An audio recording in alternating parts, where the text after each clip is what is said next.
Hello everybody! What's up guys? It's Charlie here from Murphy Boy Reviews. How are everybody? How is everybody doing? Tonight I saw the new movie Trainwreck. So let me tell you about Trainwreck. I was so excited to see this. Like, it was one of my most anticipated movies of the whole year. Like, I was counting down the days to see it.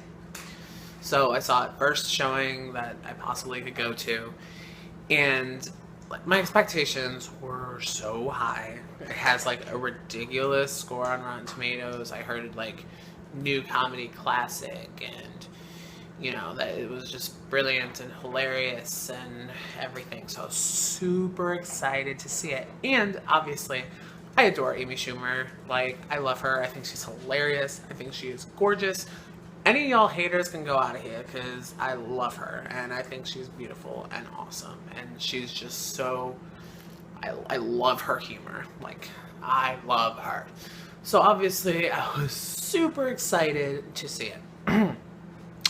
Now, I'm not saying it's a perfect movie because it is not a perfect movie, but I kind of loved it. Okay, first off, I expected, okay, plot first. Sorry, I'm jumbled. So it follows this girl. Her name's Amy. When she's young, her father leaves her mother. Her father leaves her mother. Yeah, that's right. I'm tired. Give me a break. Her father leaves her mother and pretty much tells her and her sister, who is played by the fabulous Brie Larson, that there's no such thing as monogamy and that it's worthless and there's no reason to stay in a monogamous relationship. You cut 23 years later, Amy is pretty much, she sleeps with anybody, really, and, you know, she just has fun, she drinks a lot, smokes a lot of weed, and just, like, fucks random people, and she's happy with that and doesn't like staying at their house. She does not spend the night with anybody, unless it's an accident. So she runs in, she meets Bill Hader, Hader's character. He is a physical surgeon.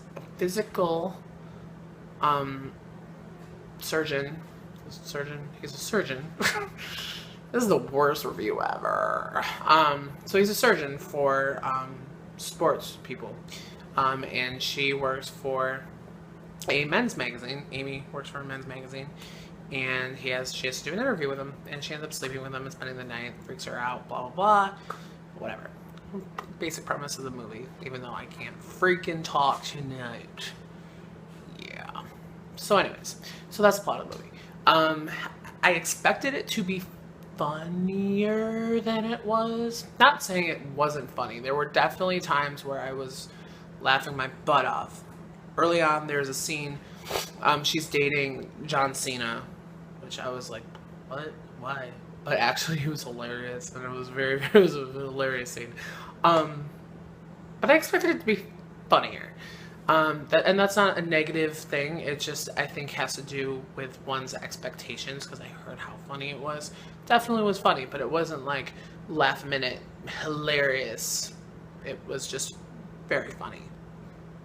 Like, there was definitely time that you don't laugh in it, but that's totally okay. It plays, it's definitely a typical romantic comedy, which I wasn't expecting. I was expecting and kind of hoping for something different, although I was happy with what I received. Does that make sense? It's like I said, it's my expectations versus what I actually got. So I think my expectations had to be more in check. But it sounds negative, but it really isn't. Amy Schumer is fantastic in this. I adore her in general. I thought she was very funny here. She also wrote the script, which was very, very, very good. It was well layered. I really got to know the characters. I really loved her sister, Brie Larson, who's just fantastic. If any of you guys have not seen Short Term 12, check it out, because Brie Larson is a freaking star that does not get the amount of love that she deserves. She was great. Bill Hader was really good. He was good. Obviously, it's not like his performance in like The Skeleton Twins, which was brilliant. But he was very good. I really also enjoyed John Cena, who, he doesn't have like a big role or anything, but he was so funny. And LeBron James was actually really funny. It was, and Tilda Swinton, whatever. She was great too. She was very funny. I really enjoyed her. Yeah, it was really good. The big actual issue I have with the movie, it doesn't have to do with my expectations, is I think Judd Apatow is great. I love The 40-Year-Old Virgin. I love Knocked Up. I love a lot of his movies. I even love Funny People, which a lot of people hated. Even with the movies I love, such as Trainwreck, he needs a fucking editor. Holy crap. I mean, there's so much stuff. I'm not going to call it crap, because it wasn't like crap, but there's so much stuff in Trainwreck that it just makes it feel bloated. Really bloated. There's like, in the third act, there's like this intervention scene, which comes out of nowhere, really, and was totally unneeded and confusing and not funny. I didn't understand. There's a lot of little things like that.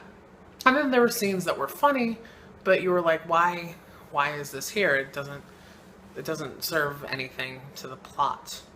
If that makes sense. He just needs an editor. Plain and simple. So, Judd Apatow, with your next movie, please get an editor. Did I say director first? Like I said, I'm freaking exhausted. This is ridiculous. Worst review ever. Yeah. So yeah. I'm gonna give Trainwreck an A-.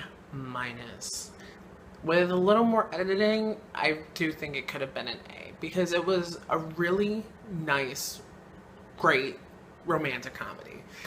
And you know, who doesn't love a good rom-com? Let's be real. Had a great ending too, by the way. Hilarious, and I'll be singing Uptown Girl for like a month. Thanks, Amy Schumer.